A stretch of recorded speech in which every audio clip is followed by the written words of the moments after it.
Baik, halo Ibu dosen dan teman-teman semuanya. Sebelum kami memulai presentasi, izinkan kami memperkenalkan diri masing-masing terlebih dahulu. Perkenalkan, saya Ida Bagus Gede Krisnan Kawyana Putra Manopo dengan NIM 2402015018. Perkenalkan, nama saya Niputu Andriani dengan NIM 24020151075. Perkenalkan, nama saya Nur Putra Tinyase dengan NIM 240201501. Baik, kami selaku kelompok 7 akan membahas materi mengenai studi kasus. Sebelum kita memulai, kami akan memberikan pemaparan materi dari pertemuan 1 hingga 6. Baru setelah itu kami akan memaparkan mengenai studi kasus.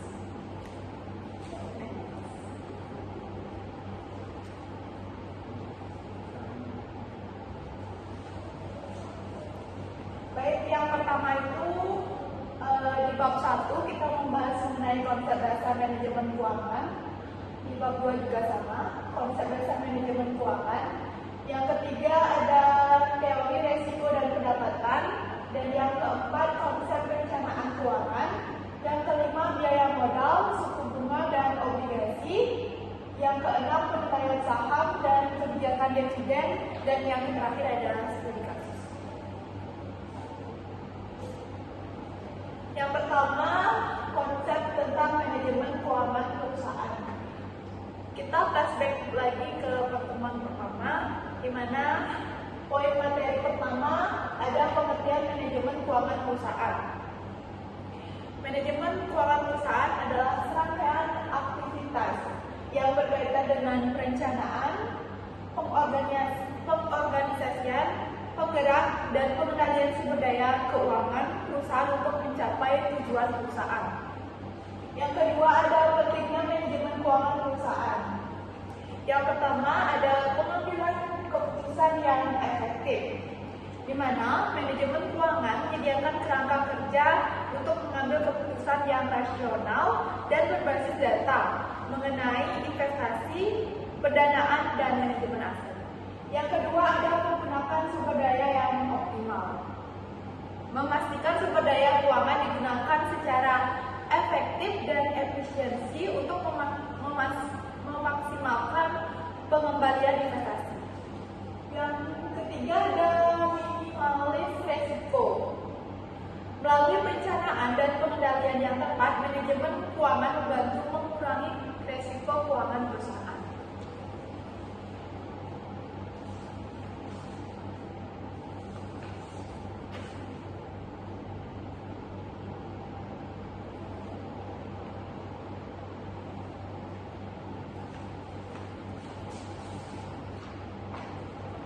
Yang ketiga ada tanggung jawab manajer keuangan. Sebagai manajer, ada beberapa tanggung jawab yang diemban seorang manajer. Yang pertama yaitu 1. Perencanaan keuangan. Tanggung jawab manajer keuangan sangat luas dan bervariasi tergantung pada ukuran dan jenis perusahaan. Yang pertama ada perencanaan keuangan, yaitu mengembangkan rencana keuangan jangka panjang maupun jangka pendek. Dan yang kedua ada penganggaran. Penganggaran membuat atau mengelola suatu anggaran perusahaan. Yang ketiga ada penggalangan dana, di mana mengumpulkan dana yang dibutuhkan perusahaan melalui berbagai sumber seperti investasi dan lain sebagainya. Yang keempat ada investasi, mengelola investasi perusahaan untuk memaksimalkan pengembalian. Yang kelima ada manajemen risiko, mengidentifikasi dan mengelola risiko keuangan perusahaan. Yang keenam ada pengendalian keuangan, memonitor dan mengendalikan kinerja keuangan perusahaan. Yang terakhir ada laporan keuangan, memberikan laporan keuangan kepala manajemen dan pihak eksternal. Materi yang keempat yaitu bidang keuangan. Bidang keuangan itu meliputi keuangan korporasi, investasi,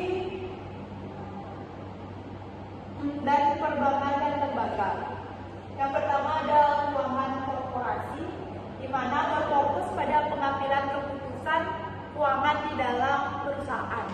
Yang kedua ada perbankan dan lembaga keuangan, di mana berfokus pada operasi dan manajemen lembaga keuangan. Dan yang ketiga ada analisis keuangan atau investasi berkaitan dengan pengelolaan portofolio investasi.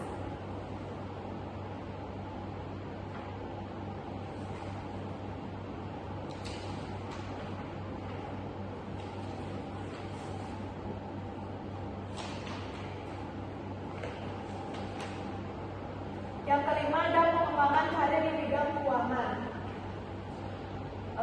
Pengembangan karir di bidang keuangan itu cukup signifikan ya. Bidang keuangan yang menawarkan berbagai peluang karir yang menarik dengan potensi penghasilan yang tinggi. Kembali lagi pada pertemuan pertama sudah dijelaskan juga sama ibu dosen Atim bahwasannya pengembangan karir di bidang keuangan itu cukup signifikan dan sangat luas, tergantung kemampuan atau skill yang dimiliki oleh seseorang.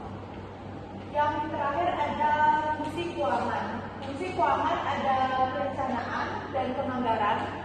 Yang kedua ada penggalangan dana. Yang ketiga pengelolaan aset, dan yang terakhir ada pengendalian keuangan. Yang dimana perencanaan dan penganggaran itu yaitu merupakan merencanakan kebutuhan keuangan dan mengalokasikan sumber daya yang dimiliki.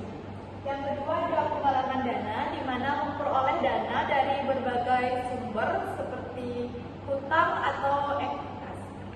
Dan yang ketiga ada pengelolaan aset. Mengelola aset perusahaan dengan efektif dan efisien. Dan yang terakhir ada pengendalian keuangan. Memonitor kinerja keuangan dalam mengambil tindakan untuk korektif suatu perusahaan. Yang terakhir ada bentuk-bentuk organisasi perusahaan. Secara garis besar, bentuk-bentuk organisasi perusahaan itu terdiri dari perseorangan, kemitraan, perseorangan terbatas, dan masih banyak lagi. Berpengaruh pada struktur dan mengelola keuangan perusahaan. Setiap bentuk memiliki implikasi hukum dan pajak yang berbeda. Jadi bentuk organisasi perusahaan itu memiliki implikasi hukum dan pajak-pajak yang berbeda. Jadi organisasi perseorangan, kemitraan, dan perseorangan terbatas itu memiliki hukum yang berbeda dan pajak yang mengaturnya juga berbeda. Baik, itu materi dari bab 1. Saya lanjut akan membahas dari materi bab 2 mengenai konsep manajemen keuangan perusahaan. Ada konsep manajemen keuangan perusahaan. Yang pertama ada tujuan perusahaan. Tujuan perusahaan yang pertama pastinya memaksimalkan keuntungan, yaitu memperoleh laba sebanyak-banyaknya. Yang kedua ada pertumbuhan, adalah meningkatkan ukuran dan pangsa pasar perusahaan. Yang ketiga ada keberlanjutan, di mana memastikan perusahaan dapat beroperasi secara berkelanjutan dalam jangka panjang. Yang ketiga ada kepuasan pelanggan, yaitu memenuhi kebutuhan pelanggan dan keinginan pelanggan. Yang terakhir ada tanggung jawab sosial, di mana mempertimbangkan dampak sosial dan lingkungan dari kegiatan perusahaan. Yang kedua ada fungsi keuangan, mendukung pencapaian tujuan perusahaan. Ada beberapa cara bagaimana fungsi keuangan berkontribusi dalam pencapaian tujuan perusahaan. Yang pertama ada perencanaan keuangan yang efektif. Alasannya memastikan perusahaan memiliki sumber daya keuangan yang cukup untuk menjamin tujuannya. Yang kedua, penganggaran yang tepat,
yang tepat, memberikan insentif kepada manajemen untuk memaksimalkan nilai perusahaan.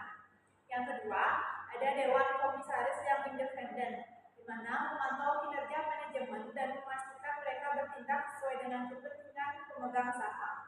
Yang ketiga, ada transparansi dan akuntabilitas, di mana menyediakan informasi yang transparan kepada pemegang saham.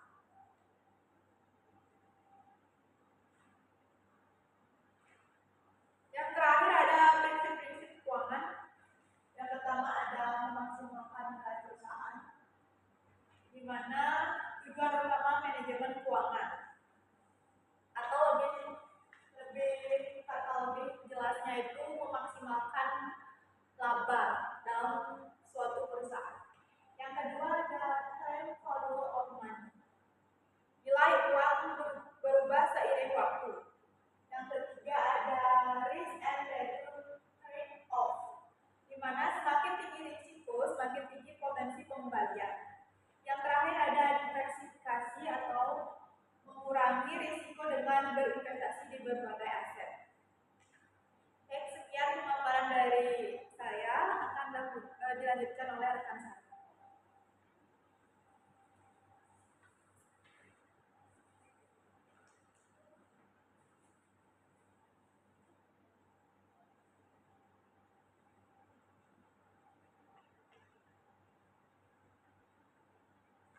Baik, saya akan lanjut ke bab 3, materi konsep teori resiko dan pendapatan. Konsep dasar pendapatan dan resiko investasi. Pendapatan yang dimana merupakan keuntungan yang diperoleh dari suatu investasi.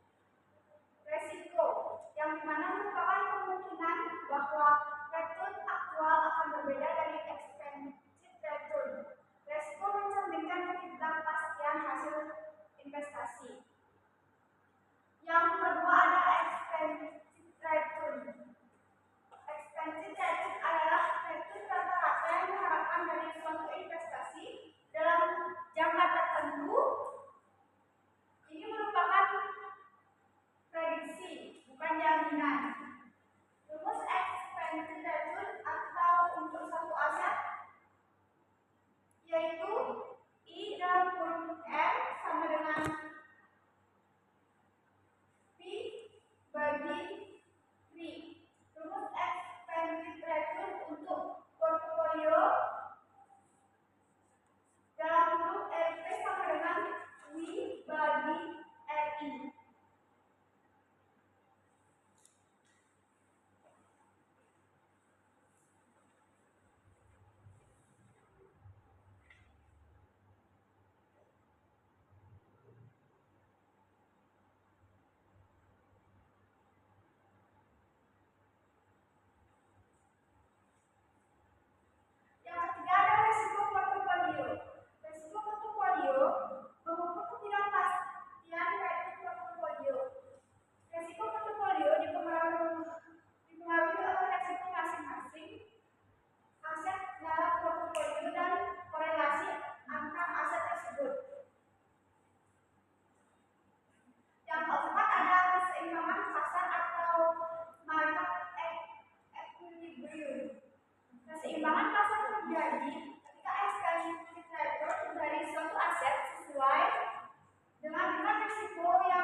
kehilangan pekerjaan, sakit, atau kecelakaan.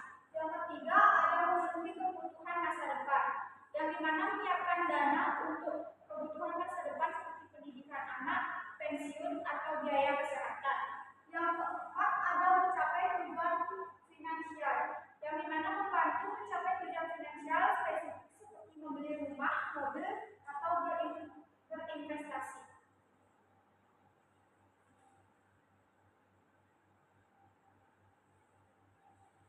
Yang ketiga ada model-model perencanaan keuangan. Ada beberapa model perencanaan keuangan. Yang pertama, model tradisional, yang dimana berfokus pada penganggaran, investasi, dan manajemen aset. Yang kedua ada model perencanaan keuangan holistik, yang dimana mempertimbangkan semua aspek keuangan termasuk pajak, asuransi, dan perencanaan warisan. Yang ketiga ada model perencanaan berbasis resiko, yang dimana menekankan pada identifikasi dan manajemen resiko finansial. Yang keempat ada pendekatan persentase. Pendekatan persentase adalah metode perencanaan keuangan yang mengalokasikan pendapatan berdasarkan persentase tertentu untuk kebutuhan hidup, tabungan, dan investasi.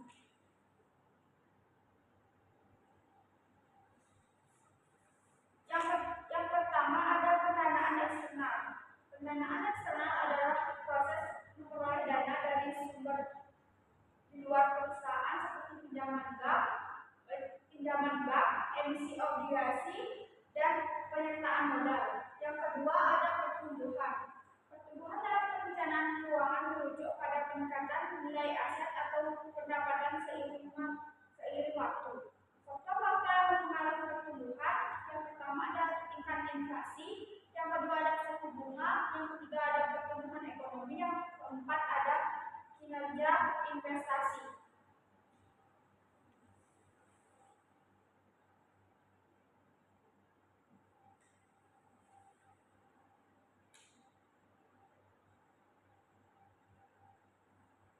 Yang kelima ada faktor-faktor yang mempengaruhi perencanaan keuangan. Yang pertama ada usia dan tahap kehidupan, yang dimana kebutuhan finansial berbeda-beda di setiap tahap kehidupan. Yang kedua ada pendapatan dan pengeluaran, yang dimana kondisi keuangan pribadi sangat mempengaruhi perencanaan. Yang ketiga ada tujuan finansial. Tujuan finansial menentukan strategi dan alokasi dana.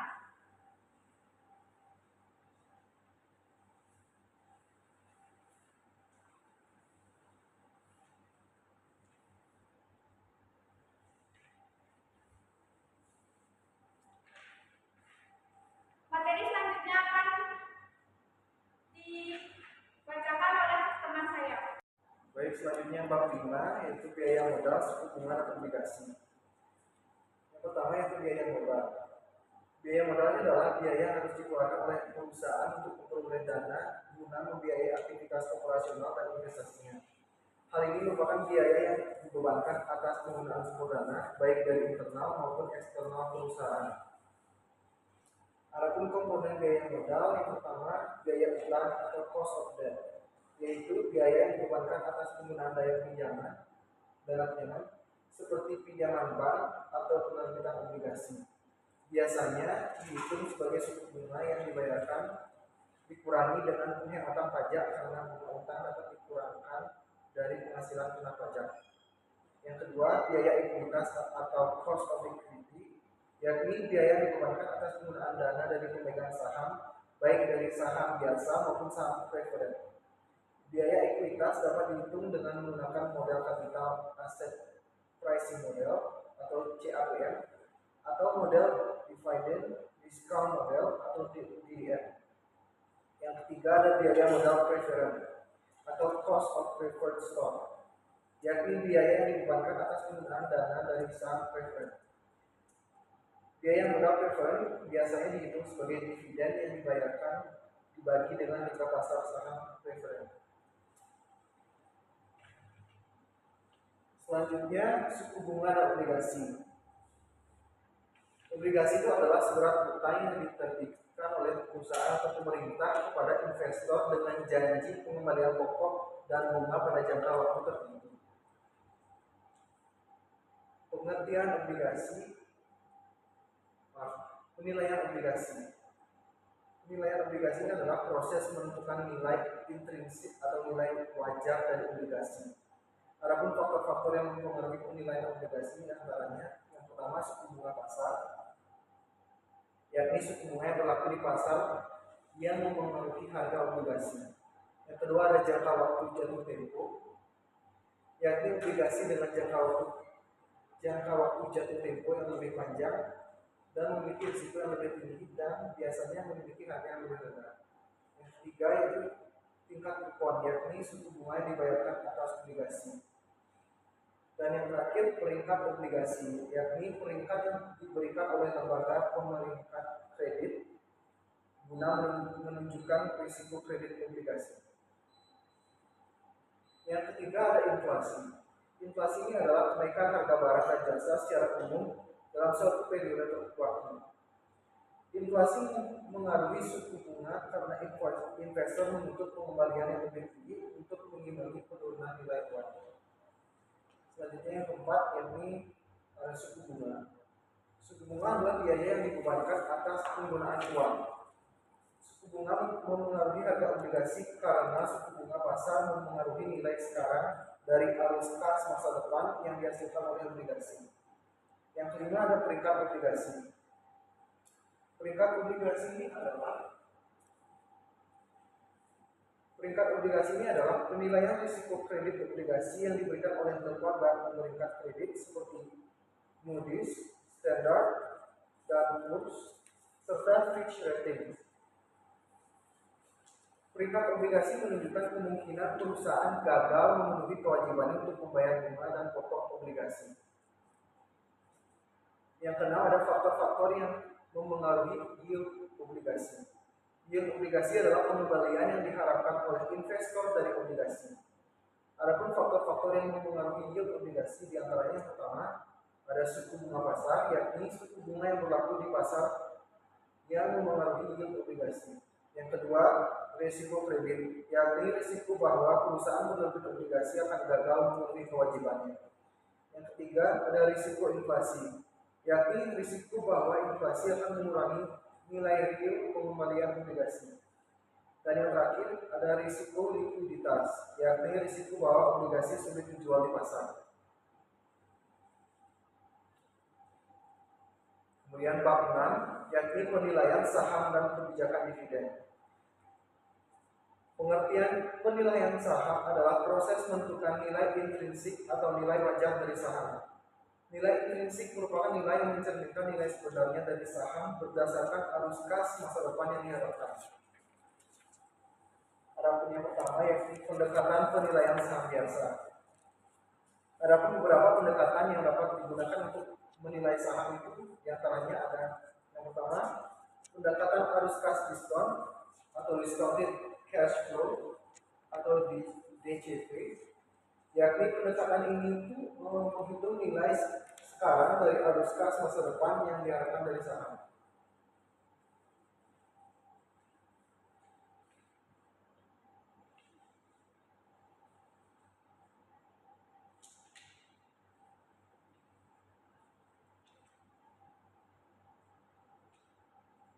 Yang kedua ada pendekatan penilaian saham istimewa.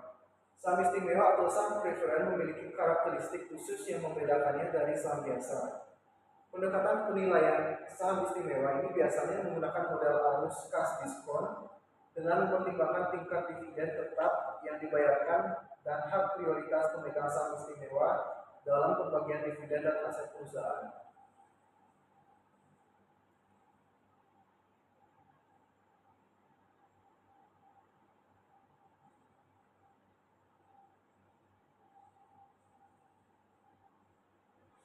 Selanjutnya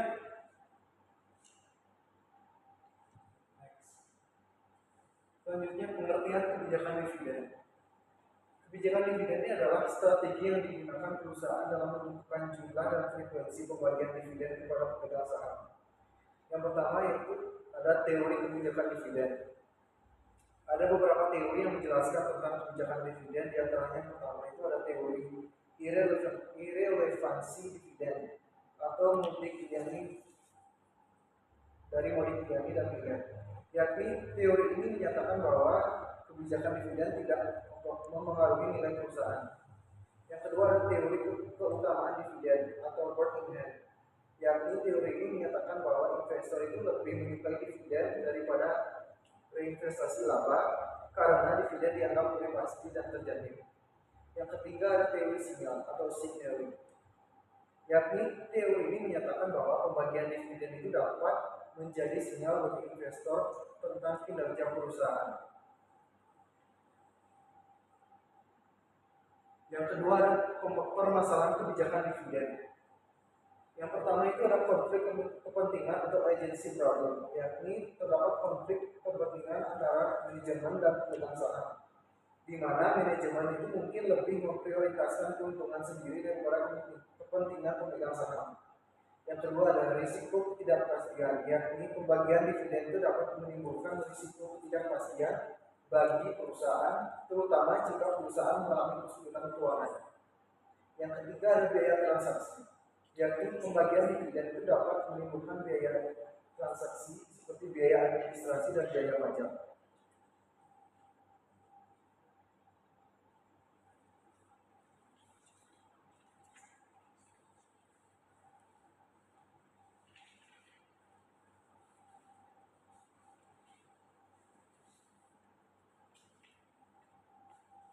Untuk materi selanjutnya yaitu bab 7 mengenai studi kasus yang kelompok kami akan bahas. Di sini kami membahas studi kasus mengenai pengaruh literasi finansial, experience, trigger, dan overconfidence terhadap pengambilan keputusan investasi di pasar modal.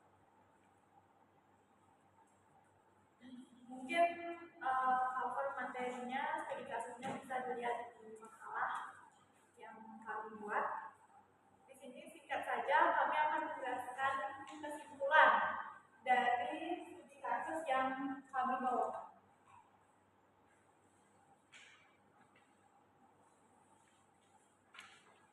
Berdasarkan analisis kami, bahwasannya penelitian dan pembahasan mengenai studi kasus yang kami bawakan dapat ditarik beberapa kesimpulan, di antaranya finansial literacy berpengaruh negatif dan tidak signifikan terhadap pengambilan keputusan investasi di pasar modal. Yang kedua ada experience trigger berpengaruh positif dan signifikan terhadap pengambilan keputusan investasi di pasar modal. Yang ketiga ada overconfidence berpengaruh positif dan signifikan terhadap keputusan investasi pada produk pasar modal di galeri investasi EIER Langsa. Artinya semakin tinggi overconfidence investor GAI Langsa, maka semakin tinggi keputusan untuk membeli saham. Berdasarkan hasil pengujian hipotesis secara simultan atau keseluruhan, terdapat pengaruh yang signifikan antara financial literacy, experience trigger, dan overcondition terhadap pengambilan keputusan investasi di pasar modal di galeri Langsa. Untuk lebih lanjutnya, kalian bisa simak materi studi kasusnya di makalah kami, dan kami hanya menarik kesimpulannya. Baik, sekian pemaparan materi dari kelompok 7. Apabila ada salah kata dalam video yang kami buat hari ini, kami mohon maaf sebesar-besarnya. Akhir kata kami ucapkan terima kasih, dan semoga ilmu yang kami paparkan tadi bisa bermanfaat bagi teman-teman. Dan akhir kata kami tutup dengan para Om Santi Santi Santi.